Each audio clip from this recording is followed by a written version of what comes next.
Hello guys, welcome back to my channel tech G T. Guys, നമ്മുടെ ഇന്നത്തെ video top 5 entry level laptop under 30,000 rupees. അതായത് നമ്മുടെ school, college, office ഇവിടെയൊക്കെ ഉപയോഗിക്കാൻ പറ്റിയ 5 കിഡിലൻ ലാപ്ടോപ്പ്, അതായത് 30,000 രൂപയ്ക്ക് താഴെ കിട്ടാവുന്ന ബഡ്ജറ്റ് ഫ്രണ്ട്ലി ലാപ്ടോപ്പ്. ഗൈസ്, ഈ ഒരു പ്രൈസ് റേഞ്ചിൽ ഒരുപാട് ലാപ്ടോപ്പുകളുണ്ട്. അതുകൊണ്ട് തന്നെ അതിൽ നിന്നും ബെസ്റ്റ് 5 ലാപ്ടോപ്പ് തിരഞ്ഞെടുക്കുക എന്ന് പറയുന്നത് വളരെ ഡിഫിക്കൽട്ട് ആയിട്ടുള്ള ഒരു കാര്യമാണ്. അതുകൊണ്ട് തന്നെ ഈ ഒരു പ്രൈസ് റേഞ്ചിൽ ലാപ്ടോപ്പ് നോക്കുന്ന ഏതൊരാൾക്കും വളരെ ഹെൽപ്ഫുൾ ആവുന്ന ഒരു വീഡിയോ ആയിരിക്കും ഇത്. അപ്പൊ നമുക്ക് ഒട്ടും താമസിക്കാതെ വീഡിയോയിലോട്ട് പോകാം. Number 5, Acer Aspire 3 Ryzen 3 7320U എന്ന ലേറ്റസ്റ്റ് പ്രോസസർ ആണ് ഇതിൽ വരുന്നത്. 4 കോറും 8 ത്രെഡ്സും ആണ് ഇതിനകത്തുള്ളത്. 8GB LPDDR5 റാം ആണ് ഇതിൽ വരുന്നത്. ഈ ലാപ്ടോപ്പിന്റെ ഒരു പോരായ്മ ഇത് എക്സ്പാൻഡബിൾ അല്ല എന്നതാണ്. അതുപോലെ തന്നെ 512GB NVMe SSD ആണ്. It's also not expandable. But ഇത് Gen 4 ആണ്. സാധാരണ ഈ പ്രൈസ് റേഞ്ചിൽ NVMe Gen 3 ആണ് വരാറ്. ഇത് Gen 4 ആയതുകൊണ്ട് തന്നെ SSD വളരെ ഫാസ്റ്റ് ആയിരിക്കും. ഡിസ്പ്ലേയുടെ ഭാഗം നോക്കുകയാണെങ്കിൽ 15.6 ഇഞ്ചിന്റെ full HD high brightness display ആണ് ഇതിനുള്ളത്. ഇതിന്റെ മറ്റ് ഫീച്ചേഴ്സ് നോക്കുകയാണെങ്കിൽ AMDയുടെ റേഡിയൻ ഗ്രാഫിക്സ് ആണ് ഇതിൽ വരുന്നത്. അതുപോലെ തന്നെ ഇതിന് വരുന്നത് ഫുൾ കീബോർഡ് ആണ് വിത്ത് നമ്പർ പാർട്സ്. നമുക്ക് ഈ ലാപ്ടോപ്പിൽ പറയാൻ പറ്റുന്ന ഏറ്റവും വലിയ പ്രത്യേകത ഇതിന്റെ പ്രോസസർ, റാം, സ്റ്റോറേജ് ഇവ 3 ലേറ്റസ്റ്റ് ആണ്. മാത്രമല്ല നമുക്ക് ആവശ്യമായിട്ടുള്ള എല്ലാ പോർട്സും ഇതിനകത്ത് അവൈലബിൾ ആണ്. ഈ ഒരു പ്രൈസ് റേഞ്ചിൽ നമുക്ക് ടോട്ടലി വർത്തി ലാപ്ടോപ്പ് ആണ്. Number 4, Lenovo V50 Ryzen 3 5300U എന്ന് പറയുന്ന 5th ജനറേഷൻ പ്രോസസർ ആണ് ഇതിൽ വരുന്നത്. 4 കോഴ്സും 8 ത്രെഡ്സും ആണ് ഇതിൽ വരുന്നത്. 8GB DDR4 Ram, 512GB Gen 3 SSD ആണ് ഇതിൽ വരുന്നത്. ഇത് രണ്ടും നമുക്ക് എക്സ്പാൻഡബിൾ ചെയ്യാവുന്നതാണ്. ഡിസ്പ്ലേ പറ്റി പറയുകയാണെങ്കിൽ 15.6 ഇഞ്ചിന്റെ full HD anti glare display ആണ്. 250 നിറ്റ്സ് പീക്ക് ബ്രൈറ്റ്നസും ഇതിൽ വരുന്നുണ്ട്. ഈ ലാപ്ടോപ്പിന്റെ മറ്റൊരു പ്രത്യേകത എന്താന്ന് വെച്ച് കഴിഞ്ഞാൽ ഇത് പോളികാർബണേറ്റ് ബോഡിയാണ് ഇതിൽ വരുന്നത്. അത് മാത്രമല്ല നമുക്ക് ഈ ലാപ്ടോപ്പ് 180 ഡിഗ്രി തുറക്കാനും പറ്റും. അതായത് ലാപ്ടോപ്പ് ഫുൾ ആയിട്ട് ഫ്ലാറ്റ് ആയിട്ട് തുറന്നു വെക്കാൻ പറ്റും. 28 വാട്ട്സ് ബാറ്ററിയും 5 hours ബാറ്ററി ബാക്കപ്പും നമുക്ക് ലാപ്ടോപ്പിനുണ്ട്. ഈ ലാപ്ടോപ്പിന്റെ മറ്റ് ഫീച്ചേഴ്സ് പറയുകയാണെങ്കിൽ പ്രൈവസി ക്യാമറ ഷട്ടർ, അതുപോലെ തന്നെ 1 ഇയറിന്റെ ഔട്ട്സൈഡ് വാറന്റിയും, പിന്നെ നമുക്ക് full size keyboard with number പാർട്സും ഇതിൽ വരുന്നുണ്ട്. എല്ലാ പോർട്സും നമുക്ക് ഇതിനകത്ത് അവൈലബിൾ ആണ്. നിലവിൽ ഈ ലാപ്ടോപ്പിന്റെ വില 30,000 രൂപയാണ്. Number 3, Acer Extensa 15 Intel i3 N305 എന്ന് പറയുന്ന ഒരു 12th ജനറേഷൻ പ്രോസസർ ആണ് ഇതിൽ വരുന്നത്. 8 കോറും 8 ത്രെഡും ആണ് ഇതിലുള്ളത്. ബെഞ്ച് മാർക്ക് കമ്പയർ ചെയ്യുകയാണെങ്കിൽ നമ്മൾ മുന്നേ പരിചയപ്പെട്ട 2 ലാപ്ടോപ്പുകളുടെ പ്രോസസറിനേക്കാൾ കുറച്ചും കൂടെ മികച്ചു നിൽക്കുന്നത് ഈ പ്രോസസറാണ്. അതുകൊണ്ട് തന്നെ ഇത് മൾട്ടി ടാസ്കിങ്ങിന് കുറച്ചും കൂടെ ബെറ്റർ ആണ്. അധികം ഗ്രാഫിക്സ് ഇല്ലാത്ത ചെറിയ ഗെയിമുകൾ നമുക്ക് ഇതിനകത്ത് കളിക്കാം. 8GB LPDDR5 റാമും 512GB NVMe Gen 4 SSDയുമാണ് ഇതിൽ വരുന്നത്. ഇത് രണ്ടും നമുക്ക് എക്സ്പാൻഡബിൾ ചെയ്യാൻ പറ്റത്തില്ല, പക്ഷെ ഇത് രണ്ടും വളരെ ഫാസ്റ്റ് ആണ്. 15.6 ഇഞ്ചിന്റെ full HD ultra slim display ആണ് ഇതിൽ വരുന്നത്. ഈ ലാപ്ടോപ്പിന്റെ മറ്റ് പ്രത്യേകതകൾ നോക്കുകയാണെങ്കിൽ ഇന്റൽ UHD GTX ഗ്രാഫിക്സ് വരുന്നുണ്ട്. അതുപോലെ തന്നെ MS ഓഫീസിന്റെ ലൈഫ് ടൈം വാലിഡിറ്റി നമുക്ക് ഇതിനകത്ത് ലഭിക്കുന്നുണ്ട്. 40 വാട്ട്സിന്റെ ബാറ്ററി, 4 hours ബാറ്ററി ബാക്കപ്പ് നമുക്ക് ഇതിൽ വരുന്നുണ്ട്. അതുപോലെ തന്നെ 45 വാട്ടിന്റെ അഡാപ്റ്റർ നമുക്ക് ഇതിന്റെ കൂടെ ലഭിക്കും. 1 ഇയർ ഇന്റർനാഷണൽ ട്രാവൽ വാറന്റി നമുക്ക് ലാപ്ടോപ്പിൽ ലഭിക്കുന്നുണ്ട്.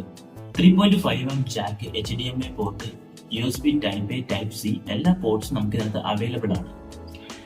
നിലവിൽ ഈ ലാപ്ടോപ്പിന്റെ വില വരുന്നത് 32,000 രൂപയാണ്. നമ്മൾ ക്രെഡിറ്റ് കാർഡ് കാര്യങ്ങളൊക്കെ യൂസ് ചെയ്യുകയാണെങ്കിൽ തീർച്ചയായും 30,000 രൂപ റേഞ്ചിൽ നമുക്ക് ഈ ലാപ്ടോപ്പ് വാങ്ങാൻ പറ്റും. നമ്പർ 2, Acer Aspire 3 ഇപ്പൊ നിങ്ങൾ കുറച്ചു പേർക്ക് ഒരു കൺഫ്യൂഷൻ വന്നതാണ്. ഇത് ഓൾറെഡി ഒന്ന് പറഞ്ഞതല്ലേ? ശരിയാണ്, നമ്മൾ Aspire 3 ഒന്ന് പറഞ്ഞതാണ്. എങ്കിലും ഇത് രണ്ടും 2 ലാപ്ടോപ്പാണ്. ഇതിന്റെ മെയിൻ വ്യത്യാസം വരുന്നത് പ്രോസസറിലാണ്. ഇതിൽ വരുന്നത് Ryzen 3 7520U എന്ന് പറയുന്ന ഒരു 7th ജനറേഷൻ പ്രോസസർ ആണ് വരുന്നത്. ഇതിന് 4 കോറും 8 ത്രെഡും ആണ് വരുന്നത്. ഇത് മുന്നേ പറഞ്ഞ Aspire 3യിലെ 7320U എന്ന പ്രോസസറിനേക്കാളും മികച്ച ബെഞ്ച് മാർക്കാണ് ഈ ലാപ്ടോപ്പിലെ 7520U എന്ന പ്രോസസർ നൽകുന്നത്. ഇതിൽ വരുന്നത് 8GB LPDDR റാം ആണ്. ഇത് നമുക്ക് എക്സ്പാൻഡബിൾ ചെയ്യാൻ പറ്റത്തില്ല. പക്ഷെ ഇതിനകത്ത് വരുന്ന SSD നമുക്ക് എക്സ്പാൻഡ് ചെയ്യാം. ഇതിൽ വരുന്നത് 512GB NVMe Gen 4 SSD ആണ് വരുന്നത്. ഡിസ്പ്ലേ പറ്റി പറയുകയാണെങ്കിൽ 50.6 ഇഞ്ചിന്റെ ഫുൾ HD ഡിസ്പ്ലേ ആണ് ഇതിൽ വരുന്നത്. 250 നിറ്റ്സിന്റെ പീക്ക് ബ്രൈറ്റ്നസും ഇതിനുണ്ട്.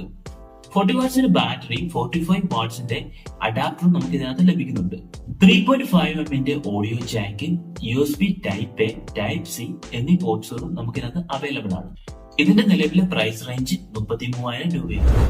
അപ്പൊ ഗൈസ്, നമ്പർ 1 പറയുന്നതിന് മുന്നേ നിങ്ങളോട് എനിക്കൊരു റിക്വസ്റ്റ് ഉണ്ട്. ഈ വീഡിയോ കാണുന്ന എല്ലാവരും നമ്മുടെ ചാനൽ ഒന്ന് സബ്സ്ക്രൈബ് ചെയ്ത് സപ്പോർട്ട് ചെയ്യുക.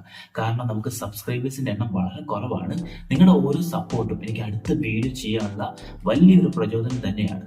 അതുകൊണ്ട് നമ്മുടെ ഈ ചാനൽ സബ്സ്ക്രൈബ് ചെയ്ത് സപ്പോർട്ട് ചെയ്യുക. മാത്രമല്ല, ഞാൻ ഇതിനു മുന്നേ ടോപ്പ് 5 ഗെയിമിംഗ് ലാപ്ടോപ്സിന്റെ വീഡിയോ ചെയ്തിട്ടുണ്ട്. അത് കണ്ടിട്ടില്ലാത്തവർക്ക് താഴെ ലിങ്ക് കൊടുത്തേക്കാം. ആ ലിങ്ക് ക്ലിക്ക് ചെയ്ത് ആ വീഡിയോ കൂടെ ഒന്ന് കാണുക. അപ്പൊ guys, number 1 Lenovo IdeaPad slim 3. Guys, Intel i3 1215U എന്ന ഒരു 12th ജനറേഷൻ പ്രോസറാണ് ഇതിൽ വരുന്നത്. 6 കോറും 8 ത്രെഡ്സും ആണ് ഇതിൽ വരുന്നത്. നമ്മൾ ഇന്ന് ഈ വീഡിയോ കാണിച്ച മറ്റ് ലാപ്ടോപ്പുകളെ കമ്പയർ ചെയ്യുമ്പോൾ അതിനകത്തിരിക്കുന്ന പ്രോസസറുകളെക്കാളും ഏറ്റവും ബെസ്റ്റ് പ്രോസറാണ് ഈ processor. Bench mark score compare ചെയ്യുമ്പോഴും നമ്മുടെ ഇന്റൽ i3 1215U എന്ന പ്രോസർ തന്നെയാണ് മികച്ചു നിൽക്കുന്നത്. 8GB DDR4 RAM ആണ് ഇതിനകത്ത് വരുന്നത്. ഇത് നമുക്ക് 16GB വരെ എക്സ്പാൻഡ് ചെയ്യാൻ പറ്റും. അതുപോലെ തന്നെ 256GB NVMe Gen 4 SSD ആണ് ഇതിൽ വരുന്നത്. ഇതും നമുക്ക് എക്സ്പാൻഡബിൾ ചെയ്യാവുന്നതാണ്. ഇതിന്റെ ഡിസ്പ്ലേ പറ്റി പറയുകയാണെങ്കിൽ 15.6 ഇഞ്ചിന്റെ TN ആന്റിഗ്ലർ ഡിസ്പ്ലേ ആണ് വരുന്നത്. അതുപോലെ തന്നെ 250 നിറ്റ്സിന്റെ പീക്ക് ബ്രൈറ്റ്നസും 60 ഹെർട്സിന്റെ റിഫ്രഷ് റേറ്റും വരുന്നുണ്ട്. ഈ ലാപ്ടോപ്പിന്റെ മറ്റ് ഫീച്ചറുകൾ നോക്കുകയാണെങ്കിൽ ഇന്റലിന്റെ UHD ഗ്രാഫിക്സും അതുപോലെ തന്നെ MS ഓഫീസിന്റെ ലൈഫ് ടൈം വാലിഡിറ്റി നമുക്ക് ഇതിൽ ലഭിക്കുന്നുണ്ട്. അതുപോലെ തന്നെ 45 വാട്ട്സിന്റെ ബാറ്ററി, 5 hours ബാറ്ററി ബാക്കപ്പും 65 വാട്ടിന്റെ അഡാപ്റ്ററും നമുക്ക് ഇതിന്റെ കൂടെ ലഭിക്കുന്നുണ്ട്. 1 USB type C, 2 USB type A, അതുപോലെ തന്നെ HDMI port, 3.5mm audio Jack, ഇത്രയും പോർട്സ് നമുക്ക് ഇതിനകത്ത് അവൈലബിൾ ആണ്. ഇതിന്റെ അഡീഷണൽ ആയിട്ടുള്ള മറ്റ് ഫീച്ചേഴ്സ് നോക്കുകയാണെങ്കിൽ പ്രൈവസി, ക്യാമറ, ഷട്ടർ, അതുപോലെ തന്നെ റാപ്പിഡ് ഫാസ്റ്റ് ചാർജിംഗ് എന്ന സിസ്റ്റം നമുക്ക് ഇതിനകത്ത് അവൈലബിൾ ആണ്. ഗൈസ്, ഈ ഒരു പ്രൈസ് റേഞ്ചിലെ ഏറ്റവും ബെസ്റ്റ് ലാപ്ടോപ്പ് ആണ് ലെനോവോ ഐഡിയാപാഡ് സ്ലിം 3. അതുപോലെ തന്നെ ഈ പ്രൈസ് റേഞ്ചിലെ ഏറ്റവും മോസ്റ്റ് സെല്ലിംഗ് ലാപ്ടോപ്പും ഇത് തന്നെയാണ്. ഈ ലാപ്ടോപ്പിന്റെ പ്രൈസ് നോക്കുകയാണെങ്കിൽ ഇതിന്റെ പ്രൈസ് ടാഗ് 35,000 ആണെങ്കിലും നമുക്ക് 32,000 രൂപയ്ക്ക് ലാപ്ടോപ്പ് വാങ്ങാൻ പറ്റുന്നു. ഗൈസ്, നമ്മൾ ഇന്നത്തെ വീഡിയോയിൽ പറഞ്ഞ ലാപ്ടോപ്പുകളെല്ലാം സ്കൂൾ, കോളേജ്, ഓഫീസ് ഇവിടങ്ങളിലെല്ലാം ഉപയോഗിക്കാൻ പറ്റുന്ന ലാപ്ടോപ്പുകളാണ്. ഒരിക്കലും ഇതൊരു ഗെയിമിംഗ് ലാപ്ടോപ്പുകളല്ല. തീർച്ചയായും നിങ്ങളുടെ ആവശ്യം എന്താണ് അതിനനുസരിച്ചുള്ള പ്രോഡക്റ്റുകൾ നമ്മൾ വാങ്ങാൻ ശ്രമിക്കുക. അപ്പൊ ഗൈസ്, നമ്മുടെ ഇന്നത്തെ വീഡിയോ ഇഷ്ടപ്പെട്ടെങ്കിൽ നമ്മുടെ ചാനൽ സബ്സ്ക്രൈബ് ചെയ്ത് സപ്പോർട്ട് ചെയ്യുക. നിങ്ങളുടെ വിലയേറിയ അഭിപ്രായങ്ങൾ താഴെ കമന്റ് ബോക്സിൽ കമന്റ് ചെയ്യുക. തീർച്ചയായും ഞാൻ റിപ്ലൈ തരുന്നതായിരിക്കും. അപ്പൊ ഗൈസ്, ഇന്നത്തെ വീഡിയോ ഇത്രയേ ഉള്ളൂ. അടുത്തൊരു വീഡിയോ കാണുന്നവരെ